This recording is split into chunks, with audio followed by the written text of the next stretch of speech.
अस्सलाम वालेकुम। हमारा नेक्स्ट टॉपिक है प्लाज्मा मेम्ब्रेन। प्लाज्मा मेम्ब्रेन चाहे किसी किस्म का भी सेल हो, चाहे प्रोकैरियोटिक सेल हो, चाहे यूकैरियोटिक सेल हो, हर एक सेल में जो है वो प्लाज्मा मेम्ब्रेन मौजूद होती है। जितने भी सेल्स हैं उनकी जो बाउंड्री होती है वो उसे हम प्लाज्मा मेम्ब्रेन या सेल मेम्ब्रेन कहते हैं। It is present in all prokaryotic and eukaryotic cells. Plasma membrane जो है वो तमाम प्रोकैरियोटिक या यूकैरियोटिक सेल्स में मौजूद होती है। लास्ट टाइम हमने सेल वॉल डिस्कस की थी। सेल वॉल हमने कही थी कि प्लांट्स के अंदर होती है, एल्गी के अंदर होती है, फंजाई के अंदर होती है, बैक्टीरियाज के अंदर होती है, लेकिन एनिमल्स के अंदर मौजूद नहीं होती। ठीक है, लेकिन प्लाज्मा मेम्ब्रेन जो है वो तमाम सेल्स में जो है वो मौजूद होती है। It encloses the cell content. Basically जो हमारे पास सेल होता है, सेल कुछ इस तरह होता है। सेल के दरमियान में न्यूक्लियस होता है, यहाँ पर और भी बहुत सारी चीज़ें पड़ी हुई होती हैं, पानी सा भरा हुआ होता है। इस चीज़ को क्लोज जो कर रही है चीज़, इस चीज़ को जो संभाले हुए जो बाउंड्री जो है उसे हम क्या कहते हैं, प्लाज्मा मेम्ब्रेन या फिर सेल मेम्ब्रेन कह देते हैं। तो इसलिए it encloses the cell contents, cell की चीज़ों को इनक्लोज करती है plasma membrane. It serve as semi porous barrier to outside environment. Semi porous मतलब एक ऐसी दीवार जिसमें कहीं कहीं सुराख हैं, कहीं कहीं सुराख नहीं है। सेमी पोरस बैरियर से क्या मुराद है कि प्लाज्मा मेम्ब्रेन अपने अंदर से कुछ चीज़ों को बाहर जाने देती है और बाहर इन्वायरमेंट से कुछ चीज़ों को अपनी बॉडी के अंदर आने देती है, सेल के अंदर आने देती है। ठीक है, तो ये सेमी पोरस बैरियर है। सेमी पोरस मतलब ऐसे पोर्स जो कुछ मटेरियल को अंदर जाने देते हैं, कुछ मटेरियल को सेल के अंदर जाने नहीं देते। It serve as semi porous barrier to outside environment. Outside environment से ये सेमी पोरस बैरियर के तौर पे काम करती है। Structure of plasma membrane. Plasma membrane का स्ट्रक्चर, प्लाज्मा मेम्ब्रेन की नेचर को डिस्क्राइब करने के लिए एक मॉडल पेश किया गया था जिसका नाम था फ्लूइड मोज़ेक मॉडल। ठीक है, it is widely accepted concept. सबसे ज़्यादा जो माना जाता है आज के दौर में वो फ्लूइड मोज़ेक मॉडल है, जो कि प्लाज्मा मेम्ब्रेन से रिलेटेड मोस्ट एक्सेप्टेड वन है। It describe the dynamic nature of plasma membrane. Plasma membrane की नेचर को बताने के लिए जो ये मॉडल जो है ये पेश किया गया और ये सबसे बेस्ट मॉडल कंसीडर किया गया। Fluid mosaic model, it is widely accepted concept. सबसे ज़्यादा जो माना जाता है प्लाज्मा मेम्ब्रेन के लिहाज से, जो कॉन्सेप्ट माना जाता है वो है fluid mosaic model. It describe dynamic nature of plasma membrane. Plasma membrane की बदलती हुई जो नेचर है इसको बताने के लिए जो कॉन्सेप्ट दिया जाता है वो फ्लूइड मोज़ेक मॉडल ही है। It was proposed by 2 American biologist. America के रहने वाले 2 बायोलॉजिस्ट थे जिनका नाम था एस.जे. सिंगर और गार्थ निकोलसन। 1972 में इन्होंने इस मॉडल को पेश किया था। ठीक है, according to fluid mosaic model, इन्होंने ये कहा था फ्लूइड मोज़ेक मॉडल के मुताबिक जो प्लाज्मा मेम्ब्रेन है, जैसे सैंडविच बनाने के लिए एक ब्रेड ऊपर रखी जाती है और एक ब्रेड नीचे रखी जाती है और दरमियान में जो भी आपका मटेरियल है वो रख दिया जाता है, इसी तरह इन्होंने कहा था कि जो प्लाज्मा मेम्ब्रेन है वो लिपिड की 2 लेयर्स से मिलकर बनी हुई है। लिपिड जो है वो कुछ इस तरह का दिखता है, इस तरह की लिपिड की 2 लेयर्स हैं, मतलब एक ऊपर लेयर है ऐसे, और जिस तरह सैंडविच बनाने के लिए हम दूसरी ब्रेड को उल्टा करके रख देते हैं ऐसे ऐसे। ठीक है, इस तरह लिपिड की 2 लेयर हैं। According to fluid mosaic model के मुताबिक basic foundation of plasma membrane की जो फाउंडेशन है, मतलब प्लाज्मा मेम्ब्रेन जो बन रही है, इज़ लिपिड बाइलेयर। वो क्या है, लिपिड की 2 लेयर्स से मिलकर बनी हुई है। This bilayer is made of phospholipids. इसके अंदर ये जो लिपिड इस्तेमाल हुए हैं जिनकी शक्ल ये ऐसे कुछ ऐसे है कि एक टांग सीधी है और एक थोड़ी सी टेढ़ी है, ये जो लिपिड इस्तेमाल हुआ है ये इसका एक खास किस्म का नाम है, दैट इज़ फॉस्फोलिपिड। ठीक है, collection of proteins float with in lipid bilayer. और इस लिपिड बाइलेयर में जगह जगह जो है वो प्रोटीन्स लगी हुई हैं। फॉर एग्जांपल ये प्रोटीन लगी हुई है, फिर उसके बाद लिपिड बाइलेयर शुरू हो गई। ठीक है, इस तरह। ठीक है, तो ये जो है ये मॉडल जो है वो एस.जे. सिंगर और गार्थ निकोलसन ने 1972 में पेश किया था। Fluid mosaic model, mosaic manner में मतलब मोज़ेक शक्ल में। मोज़ेक का मतलब होता है कि बेतरतीबी से कहीं पे प्रोटीन्स लगी हुई हैं, कहीं पे लिपिड्स वगैरह आए हुए हैं, इस तरह करके प्लाज्मा मेम्ब्रेन बनी हुई है। प्लाज्मा मेम्ब्रेन के स्ट्रक्चर को हम डिस्कस कर लेते हैं। ये हमारे पास एक सेल है। सेल की जो बाउंड्री है वो उसे हम सेल मेम्ब्रेन या फिर प्लाज्मा मेम्ब्रेन कहते हैं। सेल के दरमियान में जो है वो न्यूक्लियस मौजूद होता है और इस जगह पर जो है पानी भरा हुआ होता है, गाढ़ा सा एक फ्लूइड होता है जिसे हम साइटोप्लाज्म कह देते हैं। और इस साइटोप्लाज्म के अंदर और भी बहुत सारी छोटी छोटी सी चीज़ें पड़ी हुई होती हैं जिसे हम सब सेलुलर ऑर्गेनेलीज कह देते हैं। बेसिकली हमारा टॉपिक सेल मेम्ब्रेन है, प्लाज्मा मेम्ब्रेन है, तो हमने इतना पार्ट जो है मैंने इतना सा पार्ट जो है वो यहाँ पर प्लाज्मा मेम्ब्रेन का खोल के बना दिया है। ये वाली जो जगह है, अंदर वाली जो जगह है, ये क्या शो कर रही है कि ये क्या है, ये साइटोप्लाज्म है। और ये जो मेम्ब्रेन के बाहर वाली जगह है ये एक्स्ट्रा सेलुलर फ्लूइड है। ठीक है, तो हमने क्या कहा, according to fluid mosaic model कि हमारी प्लाज्मा मेम्ब्रेन जो है वो लिपिड बाय लेयर से मिलकर बनी हुई है। लिपिड की दो लेयर हैं कि एक देखें, एक लेयर ये आपको ऊपर लगी हुई नज़र आ रही है, एक लेयर जो है वो ये उल्टी जो है वो यहाँ पर लगी हुई आ रही है। तो ये लिपिड की, बाय का मतलब टू, लेयर मतलब लेयर से, लिपिड की बाय लेयर है, लिपिड की दो लेयर्स हैं। और ये जो लिपिड्स इसमें यूज़ हुए हैं वो कौन से हैं, वो है फॉस्फोलिपिड। ठीक है, दरमियान में जगह जगह जो है वो प्रोटीन्स धसी हुई हैं। ठीक है, ये देखें, ये कुछ प्रोटीन है, ये कुछ प्रोटीन है, ये कुछ प्रोटीन है, इस तरह करके जगह जगह पर जो है वो प्रोटीन्स जो हैं वो मौजूद हैं। उसके अलावा इस लिपिड बायलेयर के दरमियान में जो है यहाँ पे कोलेस्ट्रॉल भी मौजूद है। छोटा सा एक मॉलिक्यूल्स वगैरह जगह जगह पर मौजूद होते हैं, यहाँ पर भी हैं, कहीं और पे भी मौजूद होंगे। ठीक है, तो ये कोलेस्ट्रॉल है।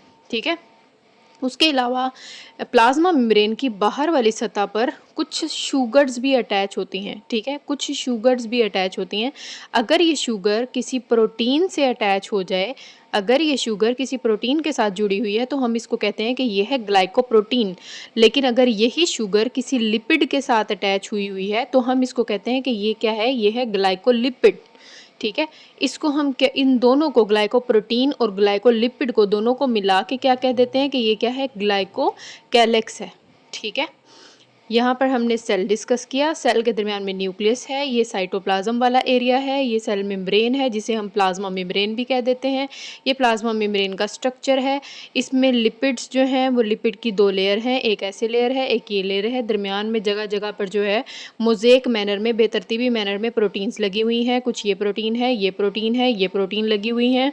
ठीक है, और इसके अलावा दरमियान में लिपिड बायलेयर के कुछ मॉलिक्यूल्स मौजूद हैं जो कि क्या हैं, कोलेस्ट्रॉल हैं, जो कि सेल की डिफरेंट फंक्शनिंग में हेल्प कर रही होती हैं।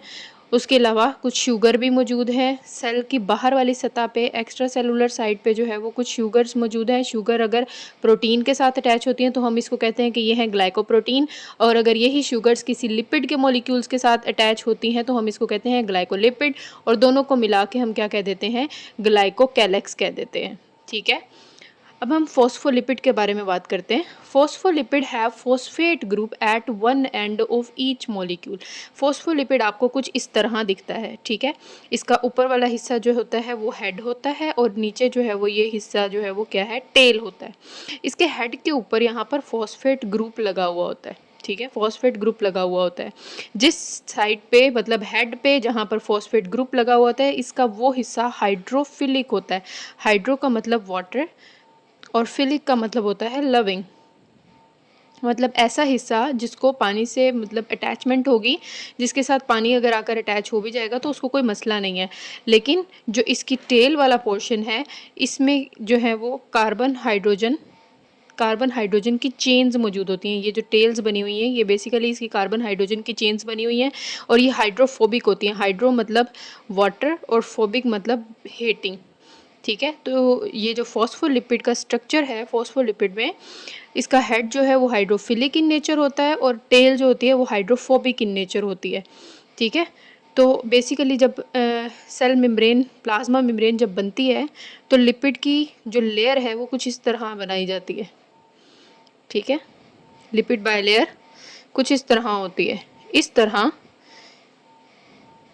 ये बाहर वाला जो हिस्सा है, ये वाला और ये वाला हिस्सा, ये हाइड्रोफिलिक हो जाते हैं, और दरमियान वाला हिस्सा जो है वो क्या हो जाता है, हाइड्रोफोबिक हिस्सा हो जाता है। मतलब यहाँ पर पानी का कंटेंट बर्दाश्त नहीं करते। ये वाले जो हिस्से हैं ये पानी के कंटेंट को बर्दाश्त कर लेते हैं, वाटर लविंग होते हैं। ठीक है, phospholipid have phosphate group at one end of each molecule. Phospholipid के एक एंड पे फॉस्फेट ग्रुप लगा हुआ होता है। Phospholipids are hydrophilic water loving at their phosphate end phospholipid, जहाँ पर उनके पास फॉस्फेट ग्रुप लगा हुआ होता है वो हिस्सा जो होता है वो क्या होता है, हाइड्रोफिलिक होता है, वाइट वाटर लविंग होता है। And phospholipids are hydrophobic water fearing at their tail end, hydrophobic होते हैं टेल एंड पे, ठीक है।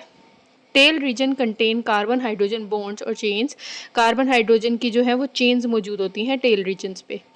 इन लिपिड बायलेयर के अंदर of plasma membrane hydrophobic lipid tails are oriented inwards, ये जो हाइड्रोफोबिक टेल्स हैं ये अंदर की तरफ जो है वो ओरिएंटेड होती हैं, अंदर की तरफ मौजूद होती हैं, जबकि जो इनके हेड हैं ये बाहर की तरफ मौजूद होते हैं।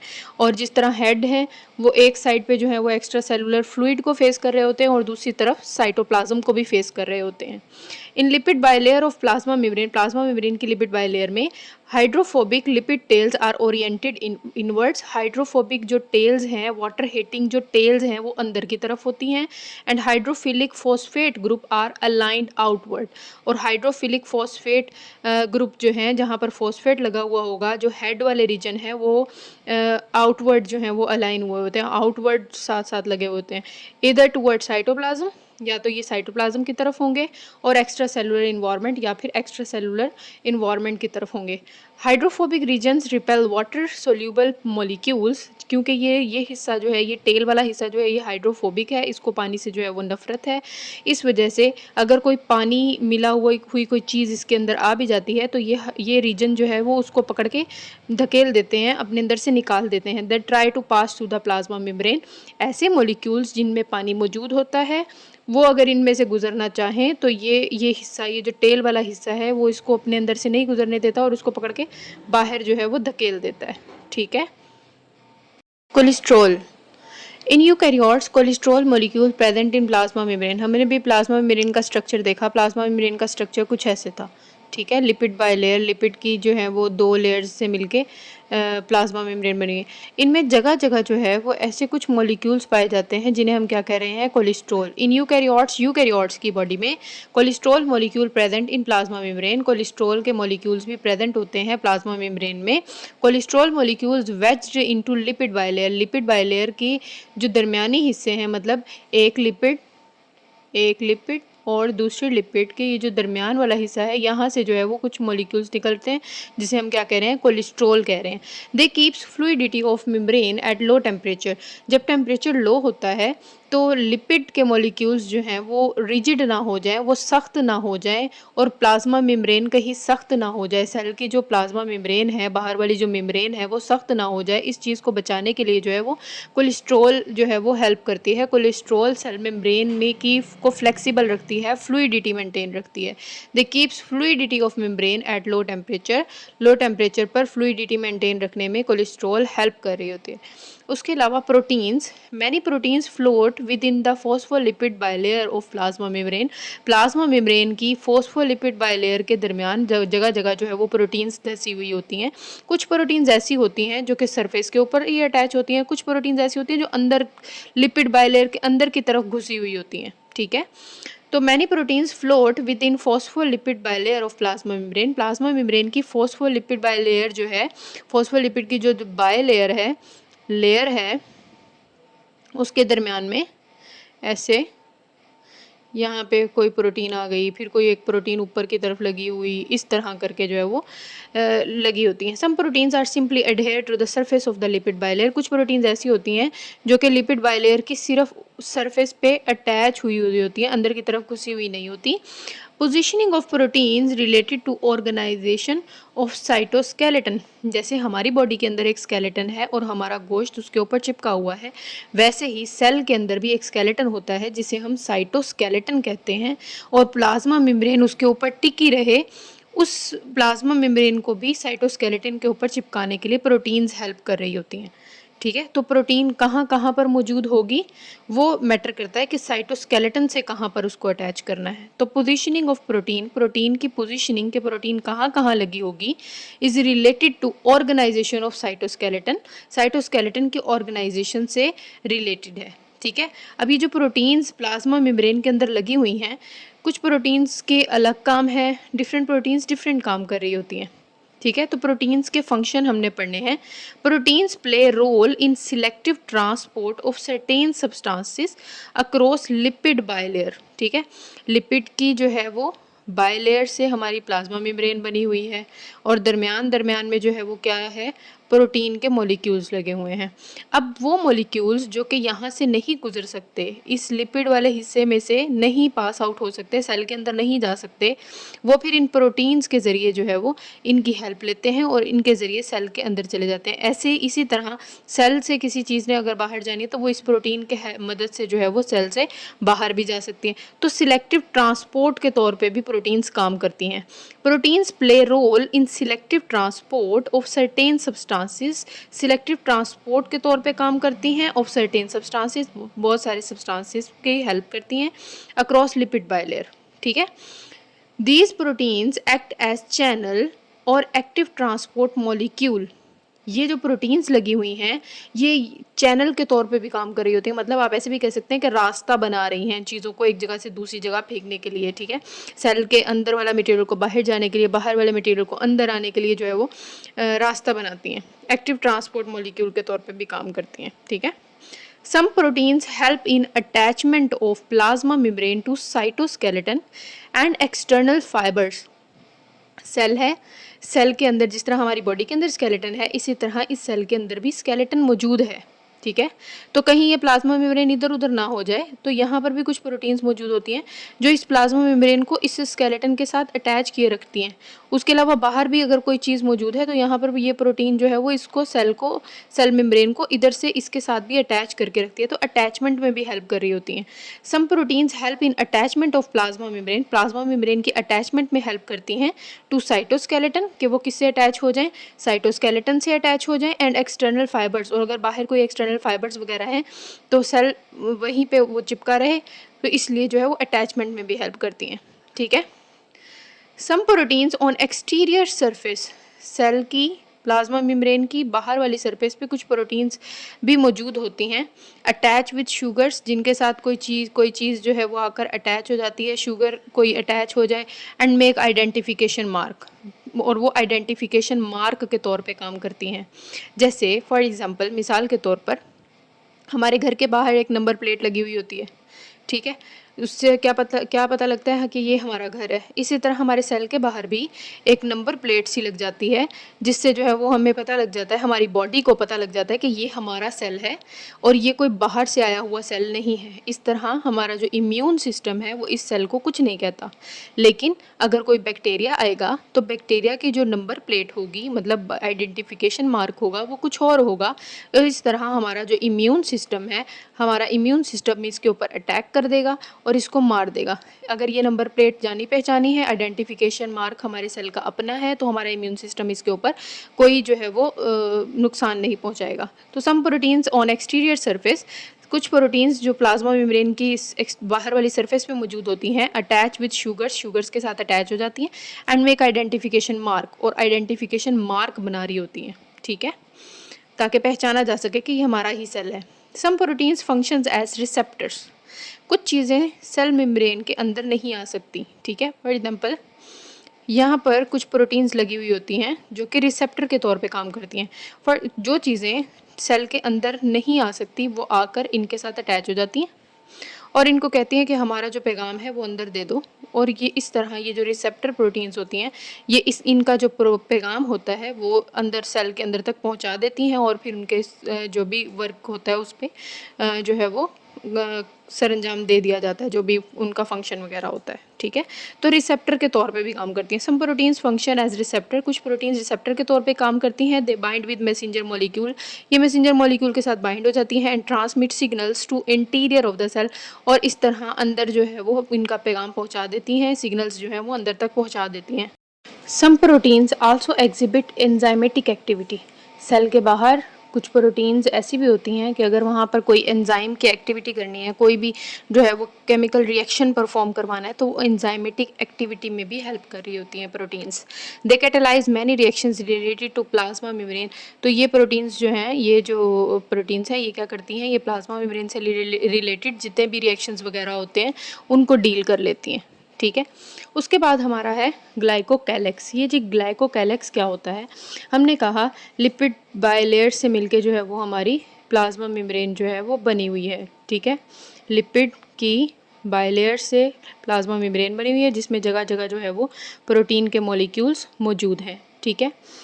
प्रोटीन कुछ शुगर्स जो हैं वो अटैच होती हैं the outside surface of plasma membrane. Plasma membrane की बाहर वाली सरफेस पे has chains of sugars. Sugars की कुछ चेन्स जो हैं वो अटैच हो जाती हैं, ठीक है।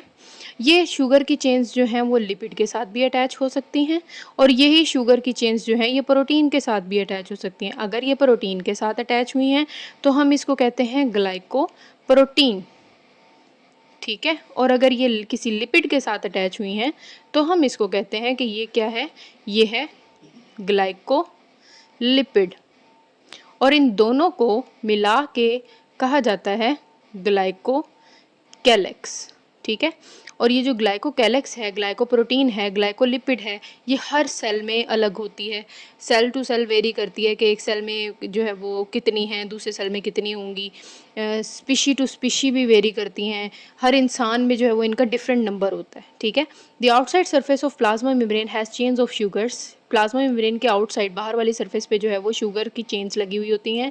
These sugars are bonded to proteins and lipids. ये शुगर्स जो हैं ये या तो लिपिड के साथ लगी होती हैं या प्रोटीन के साथ लगी होती हैं। अब प्रोटीन विद अटैच्ड शुगर, ऐसी प्रोटीन जिसके ऊपर शुगर लगी हुई है उस प्रोटीन को हम क्या कहते हैं कि ये क्या है, ये है glycoprotein. A lipid with attached sugar is called glycolipid. और ऐसी लिपिड्स जिनके ऊपर शुगर लगी हुई होती हैं उन्हें हम ग्लाइकोलिपिड कह देते हैं। The glycolipid and glycoprotein collectively called glycocalyx. और दोनों को मिला के हम क्या कहते हैं कि ये क्या है, ये ग्लाइकोकैलेक्स हैं। Glycolipid and glycoprotein vary from species to species. Species to species जो है वो इनकी तादाद जो है वो डिफरेंट होती है, इंडिविजुअल टू इंडिविजुअल भी। और इवन एक सेल में, एक सेल की टाइप से दूसरे सेल की टाइप में भी जो है वो इनकी जो नंबर हैं वो वेरी करते हैं, ठीक है। किसी में ग्लाइकोलिपिड ग्लाइकोप्रोटीन ज़्यादा हो जाती हैं, किसी में ग्लाइकोलिपिड ग्लाइकोप्रोटीन कम होती हैं, ठीक है। तो ग्लाइकोलिपिड एंड ग्लाइकोप्रोटीन, जिसे हम ग्लाइकोकैलेक्स भी कह देते हैं, function as cell identification mark. Cell की आइडेंटिफिकेशन मार्क बनाने में हेल्प करती हैं that recognise by other cell. Cell के ऊपर ये जो नंबर प्लेट बनाते हैं, जिसका हम प्रोटीन की भी जिक्र कर रहे थे, वो प्रोटीन भी बना रही होती हैं, उसके अलावा ये ग्लाइकोकैलेक्स भी बना रहे होते हैं। सेल का आइडेंटिफिकेशन मार्क बना रहे होते हैं जिससे हमारी बॉडी को पता लग जाए कि ये जो सेल है ये हमारा ही सेल है, ये कहीं बाहर से आया हुआ सेल नहीं है। नॉर्मली हमारी बॉडी में क्या होता है कि जब हमारी बॉडी में बाहर से कोई बैक्टीरिया एंटर करता है तो बैक्टीरिया के ऊपर भी कोई नंबर प्लेट लगी हुई होती है। तो हमारा जो इम्यून सिस्टम है, इम्यून सिस्टम जो है वो फ़ौरन इस नंबर प्लेट को देखता है कि ये नंबर प्लेट जो है वो हमारी नहीं है, मतलब ये सेल हमारा नहीं है, और फ़ौरन इसको मारने के लिए दौड़ पड़ता है, ठीक है। लेकिन अगर वो सेल आपकी बॉडी का हो, नंबर प्लेट आपकी बॉडी की हो, तो इम्यून सिस्टम आपकी उस सेल को कुछ भी नहीं कहता, ठीक है। इस तरह सेल आइडेंटिफिकेशन मार्क बनाने में हेल्प करते हैं। अगर कोई भी बात आपको समझ ना आई हो तो आप मुझसे कमेंट में पूछ सकते हैं। अब तक के लिए इतना ही। अल्लाह हाफ़िज़।